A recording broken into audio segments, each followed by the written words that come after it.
Boa noite, pessoal. Eu acabei me esquecendo de avisar da live de hoje, mas, bom, não avisei, não coloquei nenhum contador. E aí, Carmen, tudo bem? Espero que as pessoas não tenham sido pegas de surpresa. Como eu tinha avisado lá na segunda-feira, eu fico tranquilo, mas eu acabei não colocando nenhum comentário hoje. Eu vou escrever aqui agora o tema, né, das nossas lives de quarta-feira. Eu só vou pegar aqui o título: Maturidade, primeira condição. Boa noite para quem eu estou vendo que chegou agora. Fixar comentário. Ei, Camille, tudo bem? Boa noite, pessoal. Muito bem, vamos lá. Talvez hoje dê uma esvaziada, em razão aí eu nem lembrei de lembrá-los. Sinto muito. Vamos lá, pessoal. A gente vai continuar nessa nossa conversa das quartas-feiras, tratando sobre a questão da maturidade. Hoje eu queria trazer para vocês algo que eu estou chamando de primeira condição para maturidade, tá? Então, até a semana passada, até a quarta-feira passada, a gente estava um pouco fazendo o diagnóstico, né? A gente estava tentando se ajudar a entender o mais claramente possível na nossa dinâmica pessoal. Cada um de vocês o fez pessoalmente, identificar os movimentos próprios, muitas vezes parecidos com algo do que a gente pode, né, em alguma medida, chamar de imaturidade. A partir da nossa conversa de hoje, eu pretendo começar a dar para vocês alguns elementos para que vocês possam começar também a se mover no sentido justamente do amadurecimento. Boa noite, Fernanda, tudo bem? Então vamos lá. Então a proposta hoje, naquele esquema que eu venho fazendo sempre com vocês, tá bom? Então a ideia é apresentar uma premissa e em seguida alguns desenvolvimentos, tá? Em 3 pontos normalmente, para a gente poder ser objetivo e todo mundo ter aí recursos. Depois tem gente que toma nota, faz alguns registros, então a gente faz aí uma coisa mais estruturadinha, tá? A nossa premissa hoje, né, para a gente entender todo o desenvolvimento da nossa conversa de hoje é a seguinte: uma pessoa madura é uma pessoa para quem, de certa maneira, né, é uma pessoa para quem a experiência do tédio e a experiência da rotina, né, do cotidiano, do se repetir das coisas, não é uma experiência que pode ser definida como uma palavra final, né, sobre a vida, né? Todo mundo que está aqui, né, certamente sabe muito bem o que é essa coisa da rotina, do tédio, né? Uma experiência de rotina e de tédio que não é diferente para absolutamente pessoa alguma sobre a face da Terra. Todas as pessoas, elas têm um cotidiano, todas as pessoas têm um dia a dia que é marcado pelo fazer as mesmas coisas, né? As obrigações de cada dia: levantar, arrumar a cama, escovar o dente, tomar café, tomar banho. Tem um monte de coisas que são rotina para quem, né, é casado. Tem sempre presente também, né, a rotina do casal, né, ou dos filhos, enfim. A rotina não é diferente. Uma pessoa madura não vive a vida de um jeito diferente, sem rotina e sem o risco do tédio. A questão é que para a pessoa madura, a rotina e o tédio não definem, não são a palavra final. E tal como, né, qualquer outra pessoa sobre a face da Terra, também para a pessoa madura acontecem fracassos, né, acontecem experiências de mal-estar, acontece desânimo, no sentido não de uma perda de empenho com a vida, mas no sentido de que, putz, eu errei, né, escorreguei, fiz uma cagada, né? Então a pessoa madura ela não é irretocável, a pessoa madura não é livre de erro, a pessoa madura não é imaculada, a pessoa madura ela não é alguém para quem a vida não toca da forma como acontece com todos. A grande diferença, e aqui está a cereja do bolo dessa premissa, é que a pessoa madura, ela aprende de tudo, de maneira que até mesmo ela aprende sobretudo, né, daquilo que ela vive do cotidiano, estando, né, envolvida com o cotidiano. De maneira que, e eu queria que vocês tomassem, né, registrassem isso aqui como ponto fundamental da nossa premissa, para a pessoa madura, até mesmo os erros são elementos que permitem a ele um aprendizado. De tal maneira que a gente arrancar meio que forçadamente uma determinada consequência, qual seja, para a pessoa madura, a qualidade de conexão. Eu vou pausar minha fala também aqui só para eu ter certeza absoluta de que está todo mundo aqui, porque depois da semana passada em que eu falei e só depois eu me dei conta que eu estava falando sozinho, por favor só me avisem se está tudo bem, se vocês estão me vendo bem, se vocês estão me ouvindo bem. Ok, obrigado, Nara. Então eu vou dar continuidade, de vez em quando acontece. Está travando, Karine? Poxa, que pena. Não sei se é alguma coisa que eu posso resolver aqui. Eu vou seguindo. Se ficar muito ruim, eu peço a vocês a enorme gentileza de me avisar, tá bom? Eu vou dando continuidade para a gente ir perdendo, não ir perdendo tempo. Então, a premissa é essa. Para a pessoa madura, acontece o tédio, acontece a rotina, acontecem os erros e os fracassos, igual para qualquer outra pessoa sobre a face da Terra. A diferença é que, para a pessoa madura, estas coisas não são nem a palavra final sobre a vida e nem tampouco alguma coisa que faz parar. São elementos da vida, do cotidiano, que fazem com que ele empreenda uma relação com a realidade aberta à novidade, porque ele aprende de tudo o que acontece. Premissa feita, vamos passar para a sequência disso aqui, o primeiro ponto. O primeiro ponto da nossa conversa, antes de começar a falar das condições, dessa primeiríssima condição para a maturidade, é que eu queria, tal como eu fiz na última live, eu fiz um elenco, né, de características do imaturo, eu queria fazer hoje um elenco das características da pessoa madura, tá bom? Aqui a coisa não é por somatória, tá? Então, se eu tenho, né, do conjunto, é um pouco como o psicólogo faz, né, o psiquiatra faz na hora de fazer diagnóstico, né? Se tem de 3 a 4 dos sintomas elencados, o sujeito tem a patologia XYZ, que não é uma coisa de somatória, de presente, mas é um conjunto, né, de características que podem estar presentes e que caracterizam, né, e que descrevem, vamos falar assim, para não ser repetitivo, descrevem a pessoa madura. Então a gente poderia, né, começar dizendo o seguinte: olha, a pessoa madura é uma pessoa para quem os vários componentes, as várias dimensões da pessoa, ou seja, o pensar, o sentir, o agir, o querer, o desejar, né? Dizer, as várias dimensões do humano, que a gente poderia usando aqui os conceitos, né, da logoterapia, a dimensão biológica, a dimensão psicológica e a dimensão noológica, tudo isso que compõe o humano, né, essa tridimensionalidade do humano, na pessoa madura estão integrados.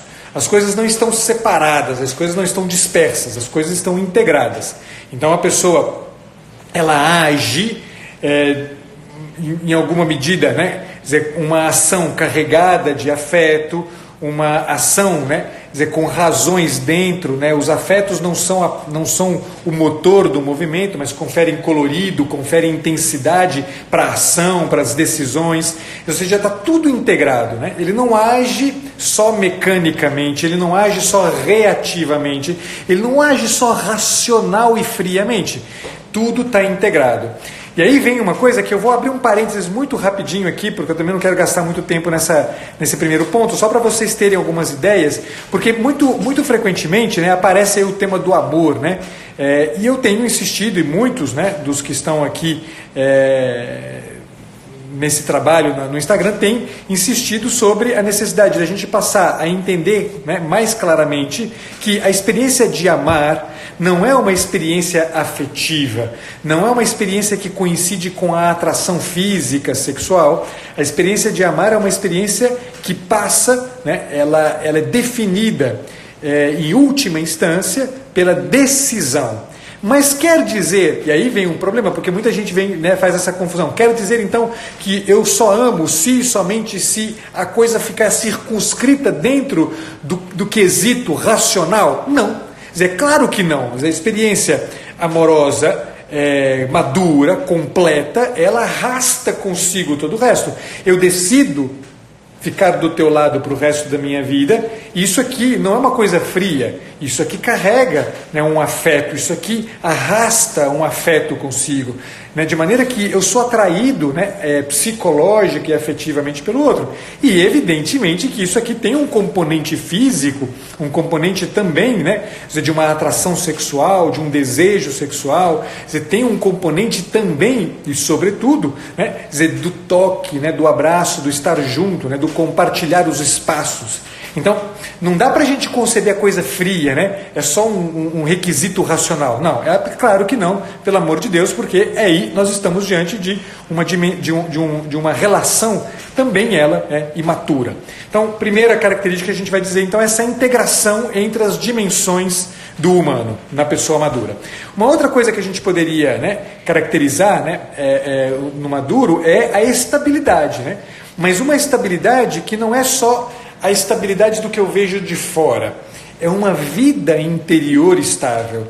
A pessoa madura, ela tem vida interior. Mas porra, como é que eu sei que a pessoa madura tem vida interior? Você vê isso de várias formas, né?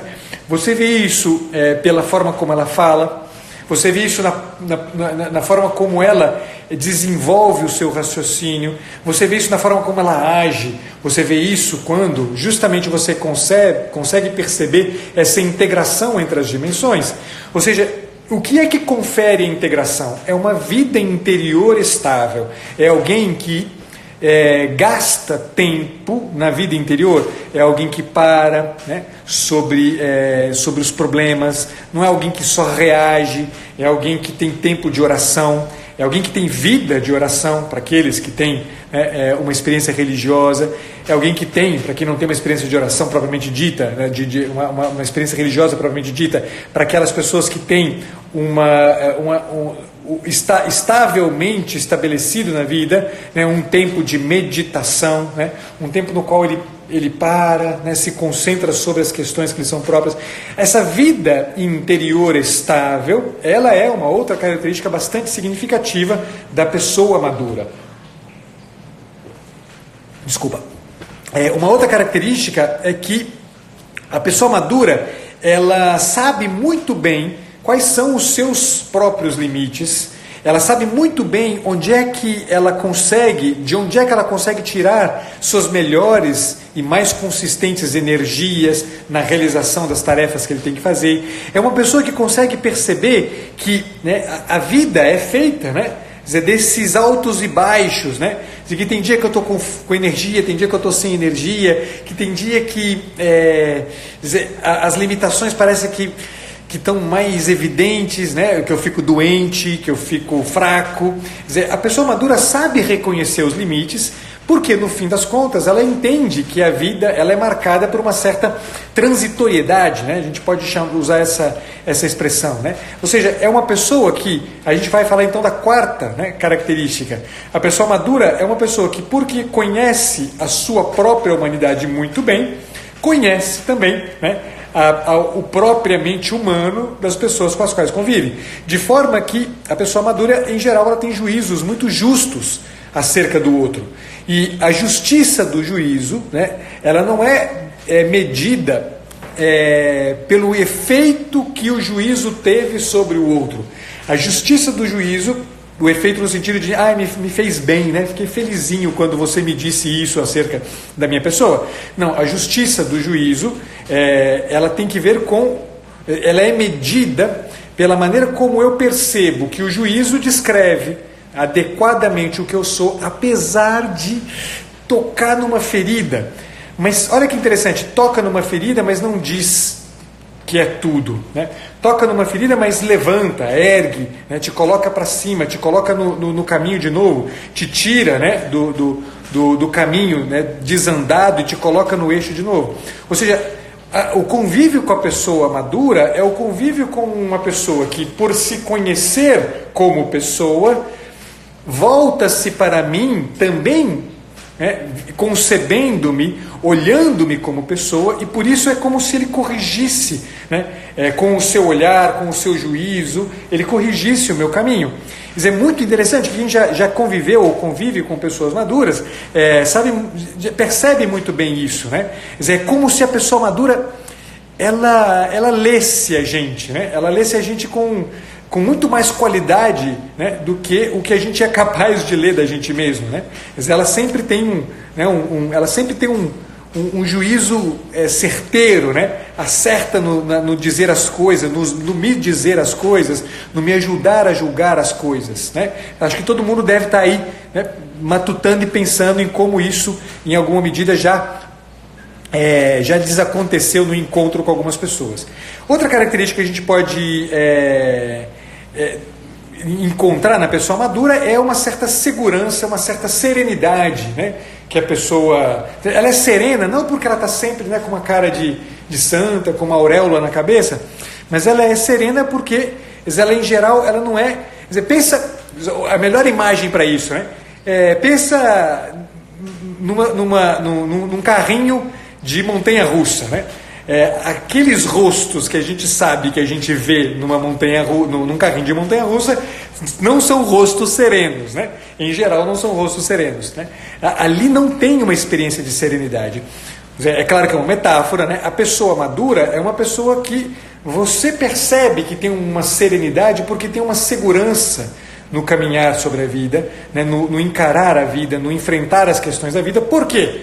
Porque os altos e baixos da vida não são, para a pessoa madura, a palavra final sobre absolutamente nada, tem aí já pessoas se lembrando de algumas personalidades maduras, Ei, Fernando, boa noite. Laurinha, boa noite. Ok, uma outra característica que a gente pode enumerar aqui, é que a pessoa madura, ela sabe que para cada tarefa que ela vai realizar na vida, ela precisa de uma determinada quantidade X de empenho pessoal para começar a fazer a tarefa. Ela sabe que trabalhar não é a coisa mais simples do mundo. Ela sabe que trabalhar é exigente, é empenhativo, pede a minha pessoa julgada na circunstância por inteiro, mas sobretudo a pessoa madura, para além de começar o processo, de qualquer trabalho, começar bem, ela é constante no fazer este trabalho e, sobretudo, ela tem toda uma preocupação, ela é laboriosa na medida em que ela tem uma preocupação com terminar bem o seu próprio trabalho. Então, não dá para a gente olhar para uma pessoa que começou alguma coisa e não terminou e dizer, tem maturidade aqui. Não dá para a gente... soa estranho, alguém que nunca começa nada, fica lá com aquelas enrolando, empurrando com a barriga, o famoso ansioso improdutivo, é aquele cara que vai deixando para a última hora, até o último instante, e não realiza absolutamente nada, e tem lá uma cobrança no trabalho e não entrega o que tem que entregar. A pessoa madura, ela sabe quando ela começa, a intensidade necessária para começar, o tanto de energia necessário para ser constante, e ela, sobretudo, entende o quanto é importante se dedicar laboriosamente para que a própria atividade termine, e não termine meia boca, termine por inteiro e bem. O maduro é alguém que faz do seu trabalho, é uma imagem evidentemente, mas vocês vão entender isso claramente, faz do seu trabalho uma obra de arte. É alguém que quer sempre cumprir o melhor possível o seu trabalho. Então ele não vai entregar só um produto direitinho, conforme foi pedido. Ele vai entregar um produto que tem um certo ar de obra de arte, digamos assim, tá? Mesmo que eu seja um engenheiro. E finalmente, uma última característica que a gente poderia enumerar é que o maduro é uma pessoa que está sempre aberta para o outro, está sempre disponível para o outro, está sempre disposta a servir o outro, que é algo que também a gente vem falando muito recorrentemente. Agora vocês conseguem talvez entender um pouco melhor toda a insistência que tantos dos que estão aqui no Instagram têm repetidas vezes falado da necessidade da gente estar disposto ao serviço, né? Serviço ao outro. Isso aqui é um sinal bastante evidente de maturidade, né? Estar disponível para o outro e servir ao outro. Se você quer amadurecer, nego, começa, né? É o famoso fique forte, sirva, trabalhe, sirva e não encha o saco, né? Essas 4 palavrinhas-chave aí, palavrinhas-chave, desculpa, elas são fundamentais no processo de amadurecimento. Todas elas falam, né? Isso que eu acabei de descrever para vocês aqui, né, vocês conseguem muito facilmente reconhecer numa pessoa madura. Então, esse primeiro ponto, né, da nossa conversa, depois da premissa, então a premissa foi, na verdade, lembrá-los que a pessoa madura, ela vive as circunstâncias tal como qualquer um de nós as vive, a diferença é que ele aprende, né, daquilo que ele vive, portanto ele não só vive as coisas, ele experimenta, nós vamos entender isso aqui logo, essa diferenciação. O primeiro ponto da nossa conversa foi fazer um traçado geral aqui das características da pessoa madura. Agora a pergunta que a gente se faz é, então, tudo bem, visto que isso aqui são as características da pessoa madura, qual é a primeira, então, nosso ponto fundamental da nossa live de hoje, qual é a primeiríssima condição necessária para que seja possível em mim um trabalho que me leve ao amadurecimento, né? À maturidade. Então, esse talvez seja o ponto mais importante, né? Até este ponto da nossa conversa, esse seja o item da nossa conversa mais importante. Então, venham comigo para vocês entenderem este ponto fundamental. Qual é a primeira condição para que a gente amadureça, pessoal? A primeira condição para que a gente amadureça é uma certa disposição para aprender da própria experiência. Escrevam isso com letras garrafais no caderninho de vocês, anotem isso na memória. A primeiríssima condição para que eu amadureça é a disposição para aprender da própria experiência. Eu diria ainda mais, aprender da experiência, tá? Quer dizer, eu posso aprender da minha experiência, como eu posso aprender da experiência de homens e mulheres e pessoas que viveram antes de mim. Eu posso aprender da experiência daqueles com os quais eu convivo. Então, o importante é essa disposição para aprender da experiência. Mais do que aprender, portanto, vejam só, mais do que aprender de um certo conteúdo conceitual qualquer. Se eu tenho uma disposição para aprender de um conteúdo conceitual, mas eu não converto esse conteúdo em experiência, nego, você pode saber de cor e salteado, de trás para frente, a obra completa do Platão, você pode saber tudo sobre o Tomás de Aquino, você pode ter lido o Catecismo da Igreja Católica de trás para frente inteirinho, você pode saber toda a história da filosofia do pensamento humano, e ainda assim você vai ser um bosta do imaturo que só sabe vomitar um monte de coisas bonitinhas, um monte de moralismos.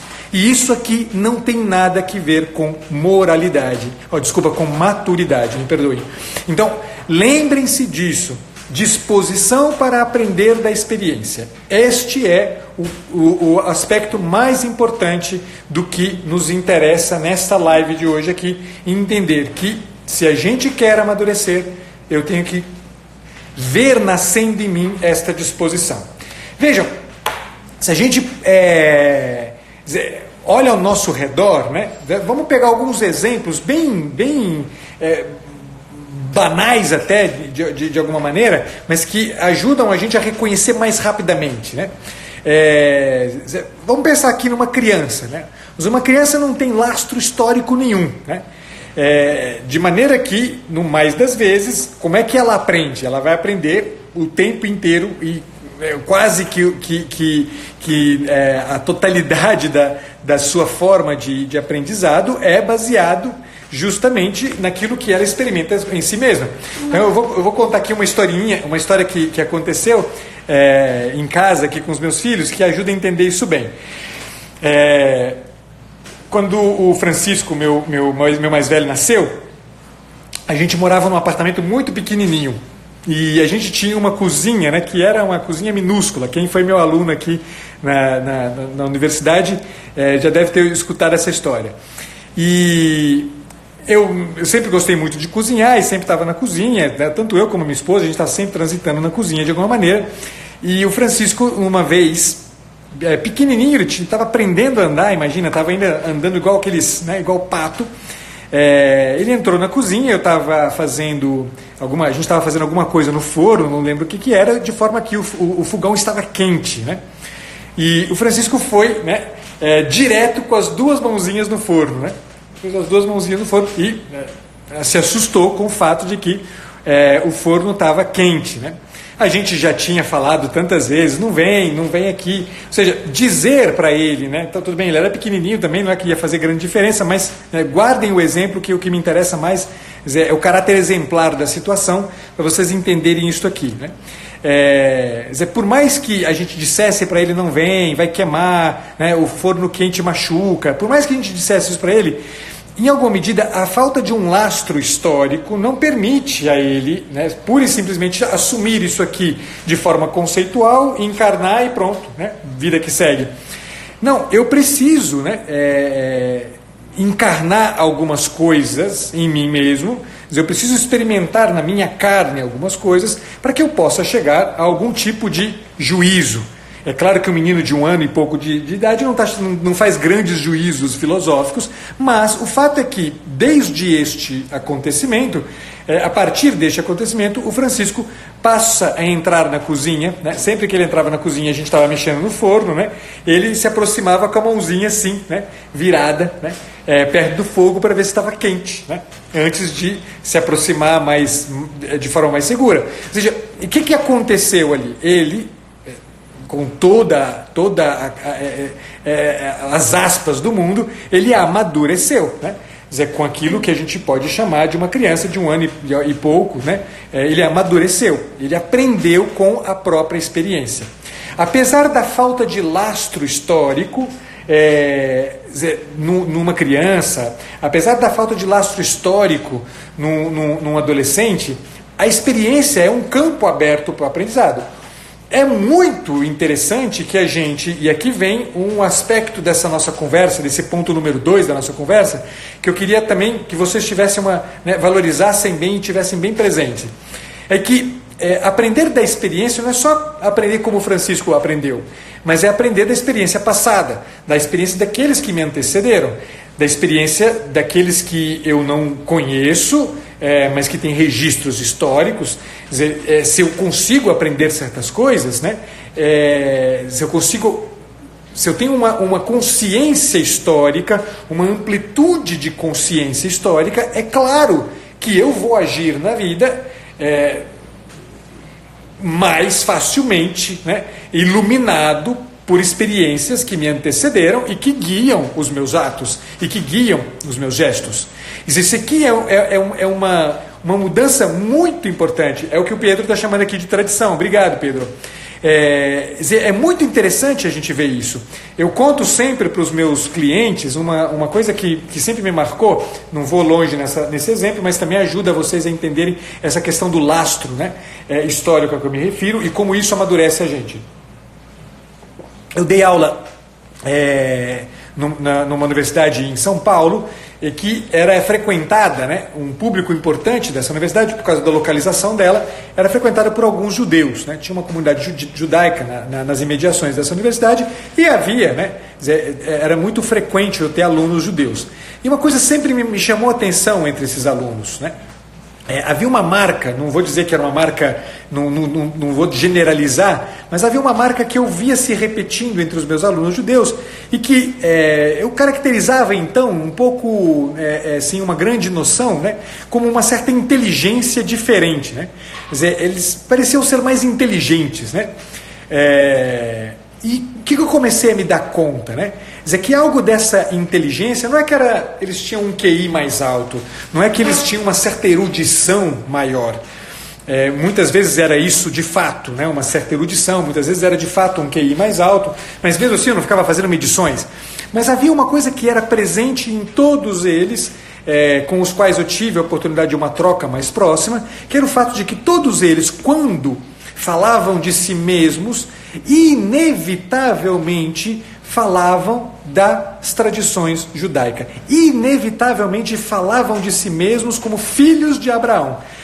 Ou seja, a amplitude de consciência desses jovens era uma amplitude de consciência que permitia a eles, se soubessem tirar um proveito adequado disso, permitia a eles justamente a experiência de aprender, né?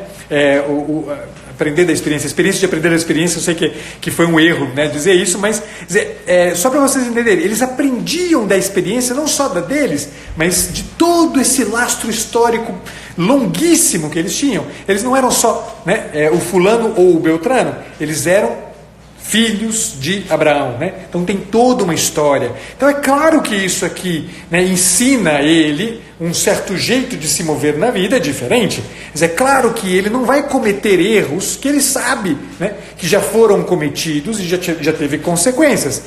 Quer dizer que ele não erra nunca, que ele é imaculado? Como eu dizia para vocês no início, na premissa da nossa conversa, não. Quer dizer, mere simplesmente que ele aprende.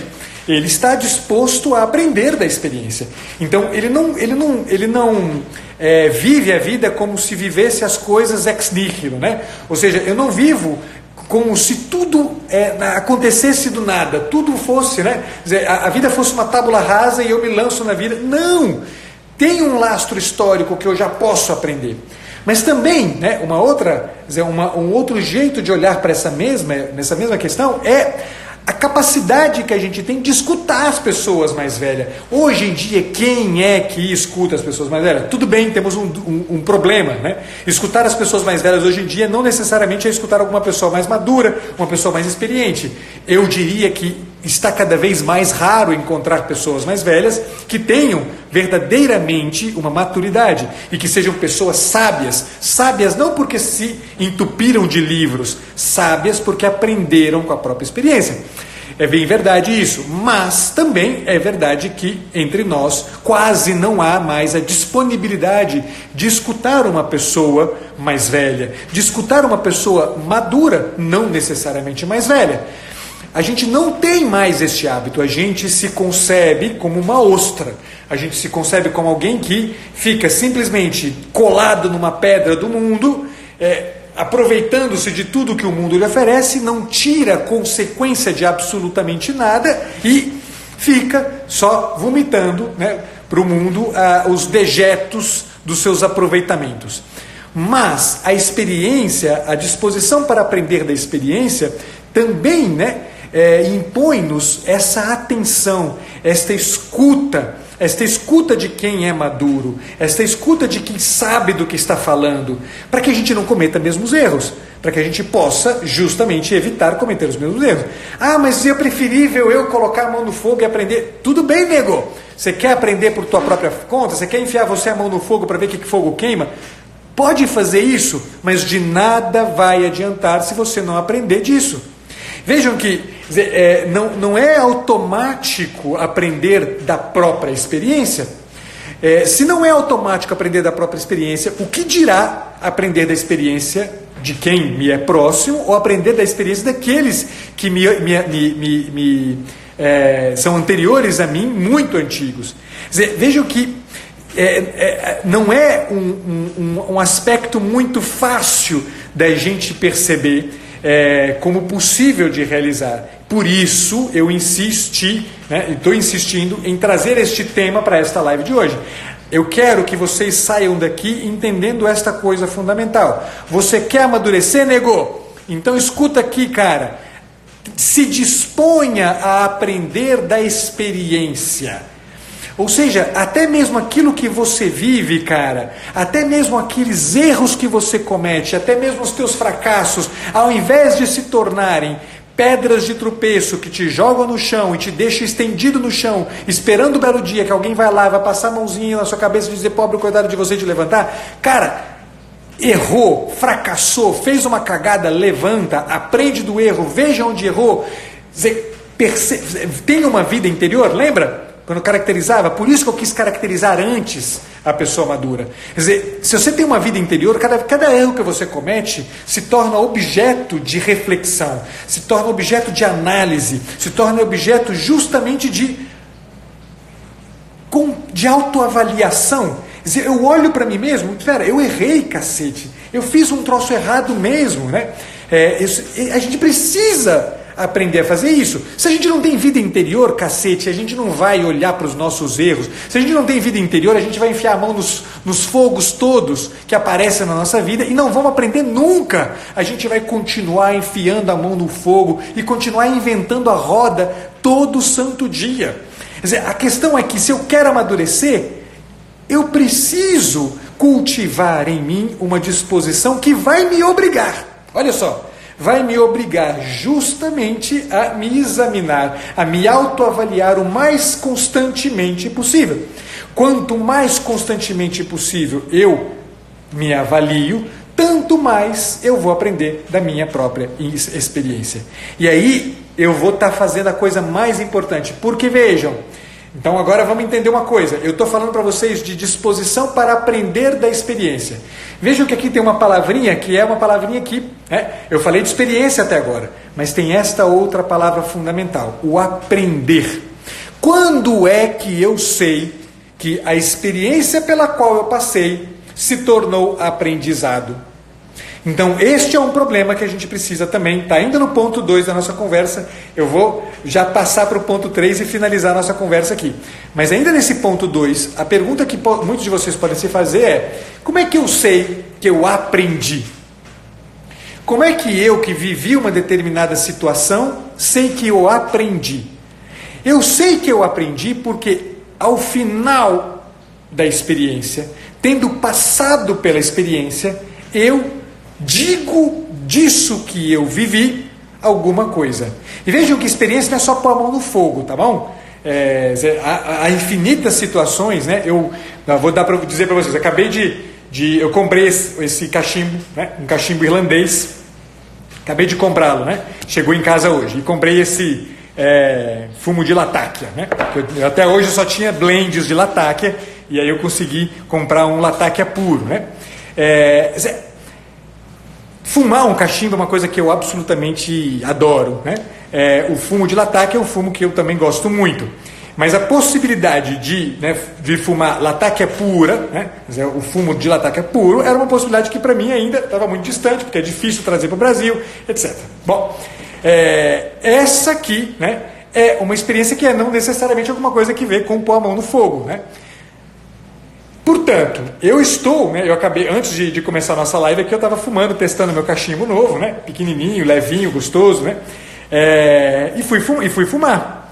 Quer dizer, eu preciso ao final dessa experiência, que é uma experiência boa, vejam que não é a experiência de me queimar no fogo, é uma experiência boa, eu preciso, ao final disso aqui, dizer, porra, é gostoso, mas dizer é gostoso é suficiente? Não. Preciso dizer por quê. Por que é bom? O que tem nisso aqui que é interessante, né? Quer dizer, eu não sou um sommelier de fumo, né? Não é essa a questão. Mas eu preciso dizer por que é bom, né? E não porque eu tenho conhecimento técnico, vejam bem. Quer dizer, hoje em dia tem uma dinâmica, né? Quer dizer, que é o problema que eu estava falando no início. A gente acha que eu aprendi porque eu tenho um conceito. E aí você tem hoje em dia essa onda, né? De todo mundo hoje está tomando vinho, né? E todo mundo hoje já se acha sommelier e se acha aquele chato que fica olhando o vinho, roda o vinho, cheira o vinho, faz não sei o que mais com o vinho, e bochecha o vinho, e faz um diabo de coisa com o vinho, né? Para dizer depois, não, essa cor rubi, esse aroma amadeirado, essa coisa. Desculpa, mas isso chega a ser ridículo se você não é um profissional. Porque a questão não é essa, a questão mais do que saber da cor do vinho, daquele tom amadeirado, ou de fruta, é saber que o vinho não é um troço que existe para a gente tomar sozinho. O vinho é um troço que quando a gente senta à mesa e comunga tomando desse vinho é tudo de bom. Percebe que é disso que nós estamos falando? Aprender da experiência e chegar a julgar não é dizer é amadeirado, não é dizer tem tons não sei das quantas, não é dizer, né, do fumo de latáquia, né, que ele é refrescante. Tudo bem, é refrescante, é gostoso, né? O cachimbo é levinho, né? Ele tem um buraquinho aqui em cima, em vez de ter um buraquinho aqui na frente. Posso dizer tudo isso, são questões técnicas, mas eu não estou fazendo avaliação da qualidade do cachimbo, nem da qualidade do fumo. Eu estou fazendo avaliação da experiência que eu tive ao fumar. Quer dizer, uma experiência que, em alguma medida, me faz comungar. Quer dizer, eu posso falar disso para o meu amigo Pedro, né? Falar assim, Pedro, cacete, isso aqui é bom demais, vamos fumar um desses juntos, né? Para você ver como é gostoso, né? Quer dizer, você percebe que é diferente, não é uma questão de mera e simplesmente, né, eu fazer isso. Ou então um pôr do sol, né? Que é outra experiência bonita. Quer dizer, caramba, quantos de vocês já viram um pôr do sol? E quantos de vocês não viu o pôr do sol, pura e simplesmente, e chegou ao final e falou assim, pô, que legal, bonito, né? Aí vai embora para casa, sentiu um arrepio na pele. Não, por que raios aquela porra daquele evento absolutamente ordinário, que acontece todo dia, há não sei quantos bilhões de anos, pode ser bonito?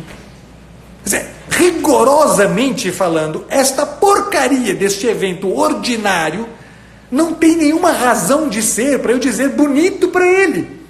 Mas por que raios eu digo que é bonito? Quer dizer, isso é o trabalho de juízo a que eu estou me referindo.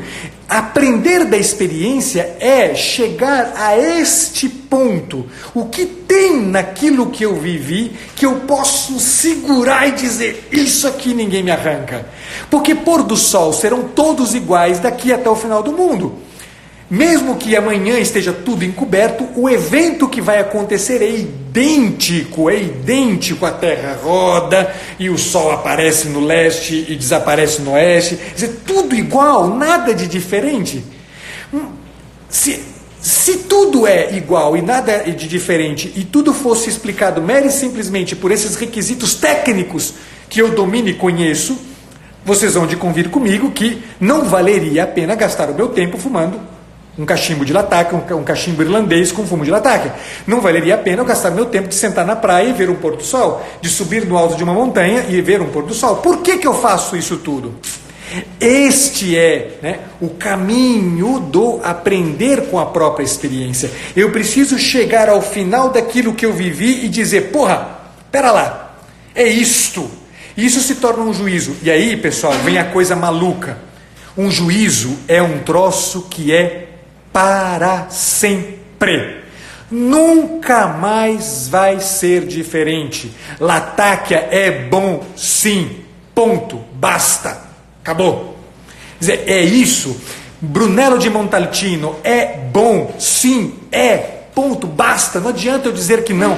Ele está avinagrado, mas então não é um Brunello di Montalcino, porra. É um Brunello di Montalcino avinagrado e, portanto, não serve para porra nenhuma, a não ser para temperar a carne. Quer dizer, um presunto pata negra é o melhor presunto do mundo. Ponto, basta. Esse é um juízo, não vai mudar isso nunca, jamais sobre a face da terra. Porque é bom, mas por que é bom, Pacheco? Quer dizer, a gente poderia ir longe nessa conversa aqui. O que eu quero é provocar vocês, deixar vocês aí com esse montão de pulgas atrás da orelha, para vocês entenderem que o que está em jogo no processo de aprender da experiência é esta dinâmica de o tempo inteiro, diante daquilo que eu vivi, eu estar me perguntando, para tirar disso aqui, arrancar disso um juízo fundamental, um juízo que não vai mudar, um juízo que vai estar estável, vai permanecer duro, sólido, uma estaca sobre a qual eu vou poder sempre me apoiar, e é uma estaca que não está posta fora, está posta dentro. E aí vem o terceiro ponto da nossa conversa, que para mim é o ápice da nossa conversa e o fechamento da nossa conversa. Uma pessoa que aprende da própria experiência e que, portanto, porque aprendeu da própria experiência, estabelece juízos estáveis, juízos, portanto, com os traços do eterno, é uma pessoa que grava em si mesmo, na memória, e olha que coisa importante, grava na memória aquelas experiências fundamentais. A memória é o nosso terceiro ponto que eu queria que vocês guardassem. Qual é? A memória, ela é o custódio, ela é o guardião das nossas experiências. Quando eu digo, este cachimbo de Dublin, um Peterson, com este fumo de lataque em inglês, uma coisa boa. É bom isso aqui, é gostoso, né? Faz bem, posso dizer 1 milhão de coisas. Quando eu digo uma coisa como essa, eu estabeleço um juízo que precisa ser preservado. Alguém precisa guardar isso aqui. Quem que guarda isso aqui? Chama-se memória. É a memória quem guarda isso aqui. É a memória. E olha, desculpa, vou abrir um parênteses que eu li aqui um comentário da minha grande amiga Silvia, né? Professor do céu, assim você me mata de vontade de fumar. Olha que coisa interessante. E eu abro um parênteses, mas isso aqui é muito interessante. O juízo, quando tem uma clareza, tem uma razão, ele move. Olha que coisa impressionante. Porque quando eu viro para alguém e digo, porra, olha que pôr do sol bonito. E digo, é bonito porque me lembra o como a vida é transitória. E como o trânsito da vida não é a palavra final sobre a vida. Um pôr do sol é bonito porque um pôr do sol me lembra que declina o dia e eu sou obrigado a fazer um exame do meu dia e entender que esse declínio do dia é um sinal da minha morte. Quer dizer, quando eu digo uma coisa como essa, o que eu estou dizendo? Eu estou aprendendo disso, mas quem me ouve fala assim, porra, é verdade, cacete, esse cara está falando a verdade, puta que eu pariu. Eu nunca tinha parado para pensar nisso. E aí amanhã esse cara vai para a praia, se assenta na praia, vê o pôr do sol e puxa um negro que está do lado dele e fala assim, porra, você já prestou atenção como isso aqui é bonito? Você percebe que de repente o outro começa a dizer, porra, é verdade. Lembra que eu dizia lá no início da nossa conversa, a pessoa madura, ela guia, ela orienta o outro com o olhar dela, com a segurança dela, com a serenidade dela, com a compreensão que ela tem da natureza humana, ela guia o nosso olhar, ela orienta a gente. Quando eu digo para vocês, porra, esse fumo de lataque é uma delícia, esse fumo de lataque me vincula a uma pessoa que eu tenho uma grande estima por ela, esse fumo de lataque me lembra o quanto com essa pessoa eu aprendi uma pá de coisa fundamental da minha vida. Quando eu me lembro que esse fumo de lataque tem que ver com um cara que ordenou, né, o meu ano de um jeito totalmente novo. Quando eu me lembro de uma coisa como essa, dizer, fumar esse cachimbo não é mero e simplesmente encher a pança, né, encher o pulmão de fumo de lataque e dizer tá bom, né? É eu dizer de um jeito tal que a Silvia vira para mim e fala assim, porra, até eu queria fumar esse fumo. Quer dizer, entende isso que nós estamos falando? Isso é aprender da experiência, isso é chegar a um juízo que inevitavelmente ele fica custodiado pela memória. A memória guarda isso aqui. Ela é o anjo da guarda, né, das nossas experiências, dos nossos juízos, os juízos que nascem da experiência. Então, camarada, quer ser uma pessoa madura? Ponto, né? Esteja disposto a aprender da própria experiência. E o último ponto da nossa conversa, esteja sobretudo disposto, o último, penúltimo, que eu vou falar o último agora para vocês, que na verdade é uma sequência desse último aqui, para falar bem mais precisamente. Se você, né, quiser ter vivas para você as experiências, os juízos, alimente a sua memória. Alimente muito profundamente a sua memória. A memória aqui não é essa memória essa memória que a gente tem aí do cotidiano de guardar o número de telefone, o escambau. A memória aqui é nada mais, nada menos do que essa coisa que move a gente. Dou um exemplo e aí eu termino a nossa conversa com uma dica de um exercício para vocês fazerem. A memória é muito diferente de lembrança. Eu lembro do número do meu CPF, eu lembro do número do CPF da minha esposa, eu lembro do número do meu CPF, isso é lembrança. Enquanto eu estou falando com vocês aqui, eu tenho ele na minha cabeça, tá? Beleza?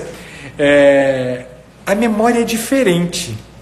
Quer dizer, eu tenho uma imagem que foi o Miguel Mahfoud, inclusive, meu grande amigo Miguel Mahfoud, usava em sala de aula, que para mim sempre ajudou muito a entender o que é a memória. Ele dizia, olha, A lembrança é assim, você está lá trabalhando no seu computador, digitando no seu computador, e de repente você lembra da tua mãe. Você continua digitando, como você lembrou dela. Putz, esqueci de ligar para minha mãe hoje. Você digita. A memória você está lá digitando no seu computador, e de repente o telefone toca. Você tem que parar o que você está fazendo e atender o telefone, e você descobre, porra, é sua mãe. É minha mãe. Quer dizer, isso é o que a memória faz. Quer dizer, a memória, ela muda a nossa posição. A memória muda a nossa postura. A memória nos faz tomar uma outra direção. A lembrança não. Quando eu vivo as coisas sem chegar aos juízos, eu vivo tudo esteticamente. Ah, eu me lembro, foi bom, eu fico com aquela nostalgia. Sabe, esse povo nostálgico. Nossa, que bom que era aquele tempo, hein? Era tão gostoso quando era daquele jeito, né? Isso aqui é lembrança. Isso aqui não vale porra nenhuma, o que não ensina merda nenhuma para vocês. O que ensina é o juízo. O que ensina é, portanto, aquilo que a memória preserva. Porque o que a memória preserva te obriga a mudar de direção. Você está dando uma aula e fica emputecido com o aluno seu. E você faz memória de uma coisa que você aprendeu no relacionamento com um grande amigo seu. A sua postura muda. Você está numa discussão com o teu cônjuge e você faz memória daquela promessa que você fez para ele na beira do altar no dia tal. E você muda de posição. Você de repente se percebe irado com uma circunstância e quer reagir. E você faz memória daquele dia que você reagiu e você feriu uma pessoa com as suas palavras mal pesadas. E você muda de posição. A memória é isso. A memória é o anjo da guarda, o custódio que preserva as nossas experiências e permite a gente agir na vida com aquelas características todas que eu elenquei no início da nossa conversa. Exercício para vocês. Um exercício simples, mas eu queria propor como uma dica para vocês irem fazendo aí, tirando algum proveito disso tudo. Eu queria que vocês olhassem para a história de vocês. Gasta um tempinho para olhar para a história de vocês um pouquinho. E, sobretudo, eu queria que vocês olhassem para aqueles eventos que de que vocês mais se lembram e que mais deixaram uma marca na vida de vocês. Eu quero, então, que ao identificar esses eventos, eventos que marcaram, ou eventos que se repetem, por exemplo, certas reações que vocês recorrentemente têm igual, eu sempre fico irritado na situação X, eu sempre explodo na situação Y. Então, peguem eventos, circunstâncias que deixaram marcas, e sobretudo marcas que incomodam vocês e que vocês veem que se repetem, E sobretudo esses assim, que vocês normalmente tenderiam a dizer assim, não, isso não é culpa minha. Então vamos pensar assim, a irritação, aquela coisa assim, eu fico irritado na situação X, Y, Z. Aí normalmente essas irritações que você diz assim, isso aqui eu fiquei irritado porque o fulano fez isso, fiquei irritado porque o Beltrano fez aquilo. Então eu sempre justifico de alguma forma. Tudo bem? Não sei se vocês estão imaginando aqui o tipo de eventos que eu queria que vocês recuperassem na memória. E aí, o exercício é muito simples. Olha para estes eventos. Então, sei lá, eu sempre fico irritado quando o fulano de tal, quando a pessoa faz tal coisa comigo. Então vejam, eu justificaria tendencialmente a minha irritação com o fato de que o fulano, Beltrano, Ciclano, a Beltrana, todo mundo que eu já me irritei na vida na circunstância X, é culpa dessas pessoas. Beleza? A proposta é, olhem para esses mesmos eventos, para estes mesmíssimos eventos, e tentem inverter um pouco a posição que vocês sempre adotaram.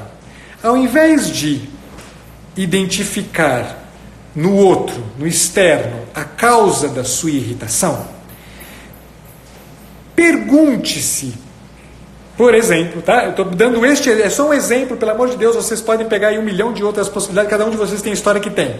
Pergunte-se se, por exemplo, será que esta situação, ela não fala de mim, ela não fala de algo que eu, né, na verdade, algo no que eu estou errado, no meu jeito de agir, no meu jeito de reagir. Quer dizer, invertam a coisa e coloquem-se na posição de responsáveis, de protagonistas da própria vida. Vocês não estão na vida para reagir ao que acontece com vocês. Vocês estão na vida para agir. E agimos como pessoas, e não agimos como bichos que não agem, reagem. Agimos como pessoas, portanto, necessariamente somos protagonistas das nossas ações. Então, eu preciso aprender daquilo que eu vivo. Então, olhem para todo o conjunto, tentem o máximo possível dizer, vamos fazer um exame, vamos usar aqui uma expressão que o Pedro usou aí, né? Vamos fazer um exame de consciência da vida como um todo, mas pegando alguns elementos, que são sobretudo aqueles que mais lhes incomodam, aqueles que mais lhes incomodam em vocês mesmos. E aí a proposta é, aprenda disso que você experimentou. Chegue ao final deste olhar sobre a própria vida, a sua vida, chegue a um juízo que em alguma medida permita a você constituir um lastro mais sólido para a sua própria identidade. De forma que, continuando no exemplo das iras, né? Da nossa iracúndia algumas vezes, chegar ao final de uma coisa como essa e dizer, porra, na verdade aqui o problema é a minha impaciência. Porra, aqui na verdade, e a minha impaciência é nada menos do que a minha arrogância de querer que o outro faça a coisa do jeitinho que eu pensei. Entende? A ideia é exatamente essa. Quando você chega neste ponto, meu caro, sabe onde você chegou? No juízo da experiência. E aí, cara, toda a tua tarefa é muito simples. Guarda isso na memória. Torna isso aqui lastro para a tua identidade. Torna isso aqui lastro para a tua personalidade. Beleza? Povo, já está quase no finalzinho aqui. Eu vi que um montão de gente fez um montão de perguntas. Eu perdi completamente aqui a noção. Eu fui na empolgação. Agradeço demais a todos vocês. Silvia, como sempre, uma alegria enorme estar com você aqui. Uma beijoca grande no seu pequeno Saulo. Pedrão, alegria te encontrar aqui também, meu amigo. Bom vê-lo aqui. Mãe, um beijo para a senhora. Deixa eu ver quem mais. Daniel, meu querido. Bom demais te encontrar aqui também, cara. Que alegria. Quanta gente. Pessoal, eu não vou conseguir cumprimentar todo mundo. Karine, obrigado. Você sempre aqui com a sua generosidade tão grande. Obrigado demais. Obrigado a todo mundo que ficou aqui até agora. Faço uma propaganda rápida para lembrar vocês, eu coloquei nos stories hoje e também no meu feed. No próximo dia 17, anotem isto, já está aqui dando um aviso de minutos finais. No próximo dia 17, às 21 horas, o professor Tiago Amorim e eu vamos fazer uma live de lançamento do curso presencial Relacionamento, Dor e Glória. Para nesta live só poderão participar quem se inscrever, porque a live nem vai ocorrer aqui no Instagram. A live vai acontecer numa sala privada que só vão poder estar presente aqueles que fizerem a inscrição. A live é gratuita, mas a gente vai fazer numa sala privada, de forma que a gente consegue ter, né, um bate-papo mais próximo. A gente pode ter, sobretudo, isso que nos interessa mais, a gente pode ter aí a chance de uma atenção menos difusa, né? Porque aqui ficam pululando aqui coraçõezinhos e frasezinhas muitas vezes dispersam e tiram a atenção das pessoas. Então a gente vai fazer numa sala privada, numa sala em que a gente pode se dedicar exclusivamente a essa conversa, tá bom? Espero vocês lá, inscrevam-se no link da minha bio, tem lá, direciona vocês para a página de inscrição e tem um arraste aqui também nos stories. Pessoal, beijo para todo mundo, fiquem com Deus, Próximo dia 14, em São Paulo, estamos indo amanhã, depois de amanhã eu vou para São Paulo, sexta, sábado e domingo estarei em São Paulo, muitos dos que estão aqui vou poder ter oportunidade de encontrar lá e abraçar pessoalmente. Lembrem, Rota 2020, já acabou as inscrições, não sei se ainda é possível, depois dá uma corridinha lá, pode ser que tenha sobrado alguma vaga, corram lá aqueles que ainda não se inscreveram, ainda dá tempo. Povo, fiquem com Deus, tchau, até a próxima, valeu!